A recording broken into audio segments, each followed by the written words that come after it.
Hello friends, मैं doctor Alka. Welcome to my YouTube channel.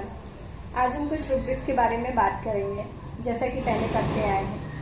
आज अभी हम इससे पहले की रूब्रिक जो भी पिछले वीडियो में हमने बताई है, किसी में जैसे कि एब्सेंट माइंडेड है या जो भी चीज़ें हैं वहाँ पे एब्जॉर्ब करके क्रॉस रेफरेंस में आया। अब यहाँ पे हम अगर बात करते हैं तो ये जो मेन रूब्रिक है एब्जॉर्ब, जैसे कि अगर हम इसकी क्रॉस रेफरेंस की बात करें तो एब्सेंट माइंडेड आ रहा है।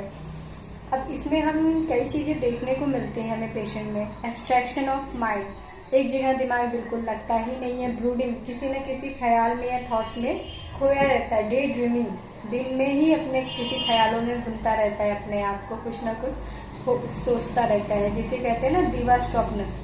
दिन में ही सपने देखता है, दिन में ही तारे देखता रहता है ऐसा patient. Fancies absorbed in, front disposed to, introspection, meditation. ये चीज पॉइंट नोट करने वाला है। मेडिटेशन, वो अपने आप को इतना ज़्यादा एब्जॉर्ब रखता है किसी भी चीज़ में, जैसे कि जो ज़्यादा ही ख्यालों में खोए रहते हैं, या इनमें मेडिटेशन करने की जो कैपेबिलिटी होती है वो बहुत अच्छी होती है। बहुत डीप लेवल पे जाकर ये मेडिटेशन को करते हैं। रिफ्लेक्टिंग, एक तरह से थियोराइजिंग, इसे रिफ्लेक्टिंग है किसी भी चीज़ का आंसर जो है अलग तरीके से देना। रिफ्लेक्ट होती हैं ये सारी चीज़ें इनके पर्सनैलिटी से। और अगर हम थ्योराइजिंग की बात करें तो एक एक चीज़ को, एक एक पॉइंट को बहुत ही थारोली समझाएगा, बिल्कुल आराम से। ये चीज़ ऐसे हुई, वो चीज़ वैसे हुई। ये एब्जॉर्ब तो रहता है, जिसे खोया तो रहता है, लेकिन हाँ अगर इससे पूछोगे तो ये शुरू से लेके अंत तक जैसे जैसे जो जो चीज़ें हुई हैं वो बताता जाएगा। इसमें कोई दिक्कत नहीं होती है इसको। हालांकि अगर इसमें थॉटफुल, परसिस्टेंट, लगातार एक चीज़ इसमें जो पाई जाती है, थॉटफुल होता है।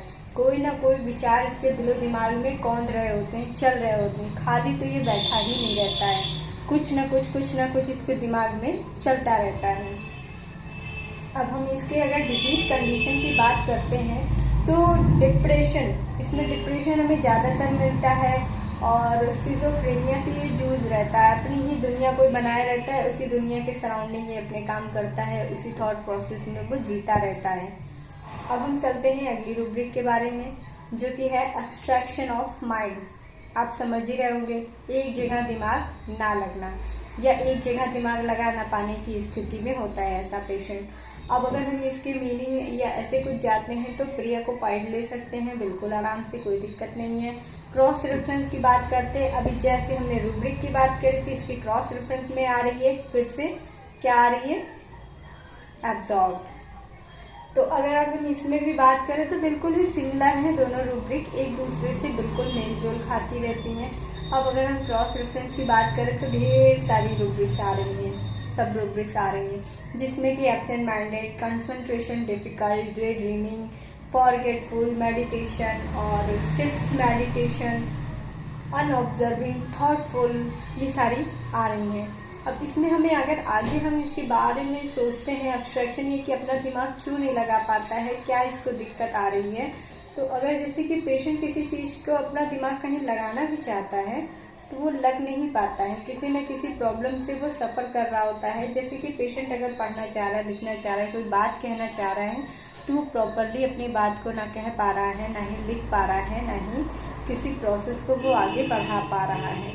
तो ऐसे पेशेंट जो होते हैं ना, सिजोफ्रेनिया और एपिलेप्टिक साइकोसिस, इस तरह की प्रॉब्लम से वो जूझ रहे होते हैं।